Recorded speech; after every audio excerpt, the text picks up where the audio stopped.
अस्सलाम वालेकुम। बालाज पख्तून चैनल से आपके एंकर एजाज़ अहवान आपसे मुखातिब हैं। हम इस टाइम पे मौजूद है पिंडी चौक पे कोयटा जमजम होटल पर। लोकल बॉडीज़ इलेक्शन 2023 जो 15 जनवरी से हो रहे हैं, इस सवाल से हम आवाम की आवाज़, आवाम की राय पूछने के लिए निकले हैं। इस टाइम पे हमारे सामने हमारे मुखातिब हैं उमर। इनसे हम पूछते हैं कि वो इस बारे में अपनी क्या राय देते हैं। उमर, अस्सलाम वालेकुम, आपका बहुत शुक्रिया, आपने टाइम निकाला। वालेकुम अस्सलाम। सबसे पहला सवाल ये है कि एज ए आम पाकिस्तानी, आम कराची के शहरी के हवाले से आप क्या समझते हैं कि इस मरतबा 15 जनवरी का जो फाइनल हतमी शेड्यूल अनाउंस किया है इलेक्शन कमीशन ने सिंध हाई कोर्ट के हुक्म पर, आपको इस मरतबा इलेक्शन होते हुए नज़र आ रहे हैं 15 जनवरी को? देखें, अनाउंस किया तो लग तो यही रहा है कि इलेक्शन होंगे 15 जनवरी से, और होने भी चाहिए क्योंकि मुल्क को इसकी सख्त ज़रूरत भी है। पिछली बार भी डिले कर दिए थे तो अब होने चाहिए। को कराची के हवाले से बेलमून और हमारी UC Akhtar colony, Kashmir colony के हवाले से कौन से ऐसे अहम मसाइल हैं जो आप समझते हैं कि लोकल बॉडीज़ इलेक्शन के उम्मीदवार अगर जीत कर आती है तो उनको उनके हल की तरफ फौरी तवज्जो देनी चाहिए? मसला तो पानी का है यहाँ, अगर पानी का मसला हल हो जाता तो बेहतर हो जाएगा। और दूसरा बिजली का जो लग रहा नहीं है कि आने वाले वक्तों में भी मुश्किल ही लग रहा है कि वो मामला ठीक होंगे उसके। और ये दो बड़े मसले हैं, अगर इनके ऊपर आने वाले लोग जो हैं काम करते हैं तो ठीक है, अच्छा है।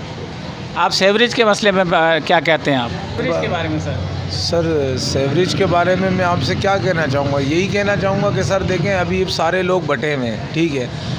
जब ये सारे इकट्ठे होंगे, सब मिल के कोई काम करेंगे तभी तो काम होगा। अब एक पार्टी आती है, उसने एक काम कराया, दूसरी पार्टी आती है, उसने दूसरा काम कराया, बाद में यही लड़ाई झगड़े हो रहे होते हैं, यार कि हम लोगों ने तो ये काम कराया था, वो भी रह जाते हैं, ये भी रह जाते हैं। तो इस हवाले से तो थोड़ा सा ये है कि प्रॉब्लम्स यहाँ पे होती है पार्टियों का। असल में जुनैद भाई, मेरा सवाल का पस मंज़र ये था, पिछले दिनों बल्कि कई सालों से हम देख रहे हैं कराची शहर में बारिशें होती हैं और शहर के बहुत सारे इलाके ज़ेर आब आ जाते हैं, डूब जाते हैं। तो सेवरेज सिस्टम की कुछ खामियां इंफ्रास्ट्रक्चर की तो है ना, जिसकी वजह से मसाइल क्रिएट होते हैं। तो इस हवाले से आप लोकल बॉडीज़ को, ये जो शहरी क़यादत को क्या पैगाम देंगे? मैं तो यही पैगाम दूंगा कि सबसे पहले तो यहाँ पे काम करवाया जाए, क्योंकि जब बारिशें होती है तो यहाँ पे बहुत मसला खड़ा हो जाता है, ठीक है। पानी रोडों पे जमा होता है, खंबे हैं, बच्चे होते हैं, ठीक है, गटर में गिरने का ख़तरा होता है, ठीक है। और बिजली की तार गिरने से बहुत नुकसान हो सकता है, शॉर्ट सर्किट्स वगैरह होते हैं। यहाँ पे पीएमटीओं की हालत तो आप देखें, पीएमटी की कोई रिपेयरिंग क्या, उस पर कोई कपड़ा मारने तक नहीं आता। कोई किसी किस्म का कोई काम हो तो बंदे को नज़र आए तो बंदा को सोच समझ के कोई वोट वगैरह दे, किस हिसाब से वोट दें। अच्छा, हम यहाँ पे ये देख रहे हैं कि इस टाइम पे महंगाई भी एक आम आदमी के लिए जो है ना अज़ियतनाक मसला बन चुका है, और गवर्नमेंट की तरफ से एक सस्ते आटे के नाम पर ट्रकों को लाकर और लाइनें लगा के लोगों को आटा दिया जा रहा है। क्या आप इसको एक मुनासिब और बाइज़्ज़त तरीका समझते हैं एक आम आदमी को रिलीफ देने के हवाले से, या आप इसके लिए कोई आपके जहन में तजवीज़ है? नहीं, इसको मैं बिल्कुल भी बाइज़्ज़त तरीका नहीं समझता। ये बहुत ही बुरी चीज़ है। जिस तरीके से मौजूदा हुकूमत ने ऐलान किया था कि हम आपको सस्ता आटा देंगे, उसके बजाय मौजूदा हुकूमत लोगों पे दिन ब दिन बोझ डाले जा रही है। आटा महंगा हो गया, डॉलर का रेट चढ़ता जा रहा है। तो अब हुकूमत के सामने यही है कि अगर उनसे नहीं संभाला जा रहा तो उनको इलेक्शन करवा देने चाहिए, और मुल्क की हुकूमत जो नहीं आने वाली हुकूमत होगी, जिसकी अक्सरियत है, वो ख़ुद बनेगी, वो ख़ुद संभालेगी जो करना होगा। अच्छा, हम ये गुज़श्ता कई दहाइयों से देखते आ रहे हैं कि कराची के अंदर जो स्टेक होल्डर बड़ी पार्टियां इलेक्शन में आती रही हैं, उनमें एमकेएम जो है ना एक बड़ी पार्टी माजी में रही। उसके बाद फिर पीटीआई भी पिछले 2018 के इलेक्शन में एक सामने आई, कराची से क़यादत सूबाई और कौमी सतह पर उन्होंने सीटें लीं। अब लोकल बॉडीज़ इलेक्शन जो है ना वो एक बड़े अहम होते हैं आवाम को डोर स्टेप के ऊपर उनके मसाइल का हल करने के लिए। तो अब आपको मौजूदा पिछले पस मंज़र के अंदर हालात के तनाजुर में आप क्या समझते हैं कि कराची के शहरियों को लोकल बॉडीज़ इलेक्शन के हवाले से कुछ तब्दीली की तरफ वो कराची बढ़ रहा है, या ये नहीं पुरानी पार्टियां हुई कि लोग उम्मीद लगा के बैठते हैं कि वो आएंगे तो बेहतरी आएगी?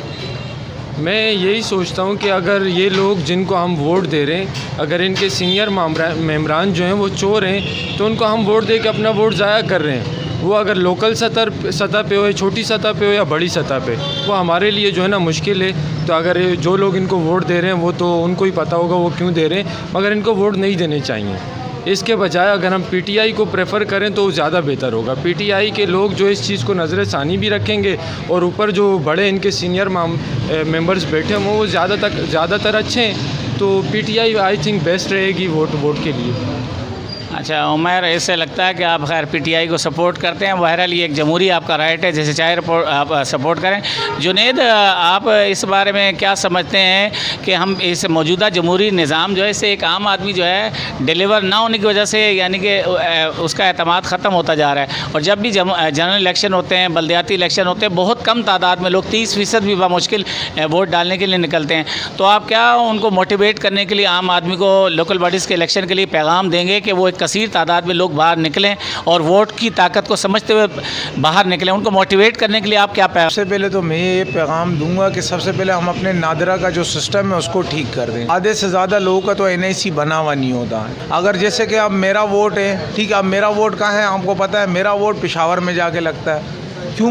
मेरा डबल एड्रेस है, यहाँ पे 20-25 साल से रह रहा हूँ, लेकिन जो मेरे वालिद का अगर डबल एड्रेस था तो मेरा भी वही डबल एड्रेस है, मेरा सिंगल नहीं है, ठीक है। तो मैं वोट कैसे डालूँगा? ऐसे और लोगों का भी मसला है। हमारे पास जो कराची है ये एक ऐसा मरकज़ है, यहाँ पे सिंध से, बलूचिस्तान से, पंजाब से, हर जगह से लोग आते हैं कमाई करने के लिए, ठीक है। ये एक ऐसी सिटी है, मतलब कि जैसे दुबई है, जो लोग यहाँ से जाते हैं वहाँ पे कमाते हैं, ये ऐसा एक मरकज़ है, आपने देखा होगा यहाँ पे। अब उन बेचारों का वोट किसी का सिंध में है, किसी का पंजाब में, किसी का कहाँ है, किसी का कहाँ है, तो वो वोट आबादी तो बहुत है, वो आप सही कह रहे हो। तो ये काउंटिंग इसलिए कम आ रही है क्योंकि यहाँ पे लोग बटे हुए हैं, अपने लोग कम हैं, तो इसलिए जो अपने लोग वोट डालते हैं तो वो वोट इतनी मिकदार में नहीं आते हैं। जो यहाँ पे रह रहा है उसकी प्रॉपर एंट्री होनी चाहिए, प्रॉपर NIC होना चाहिए, ताकि वो, अब देखें ये इंसान का ये हक है, ठीक, ये उसका एक राइट है कि वो जाके अपनी मर्ज़ी से किसी भी जो हमारे माशाल्लाह से काफ़ी बने, जैसे PTI होगी, MQM हो गई और काफ़ी हो गई, जिस बंदे को जो पसंद है वहाँ जाके वोट डालें। आप बताएं, अगर जैसे कि NIC मेरा है ही वहाँ का, तो मुझे वहाँ जाके वोट, वहाँ पे कौन बैठा हुआ है, कौन लीड कर रहा है, किसके बलबूते छोड़ी हुई है, जो मतलब कि अब चेयरमैन के। अब डायरेक्ट इमरान खान तो नहीं आके हर बंदे मोहल्ले में घूमेगा ना। तो कुछ लोग ऐसे होते हैं, अगर PTI अच्छी है, बहुत अच्छी है, लेकिन उसका जो चेयरमैन बैठा है और किसी की उसके साथ बनती नहीं है, या वो कोई भी XYZ, मैं ये नहीं कह रहा हूँ कि वो बुरा होगा, बहुत अच्छा होगा, तो कुछ लोग इसी वजह से भी वोट नहीं डालते। ये 2 रीज़न है, और इसके अलावा और कोई रीज़न नहीं है। मैंने आपकी गुफ्तगू से ये अंदाज़ा लिया जुनैद के, यानी कि आप ये कह रहे हैं इलेक्शन रिफॉर्म्स के अंदर ये एक टेक्निकल खामी है कि एड्रेस की वजह से बहुत से वोटर अपनी लोकेशन चेंज होने की वजह से वोट नहीं डाल सकते।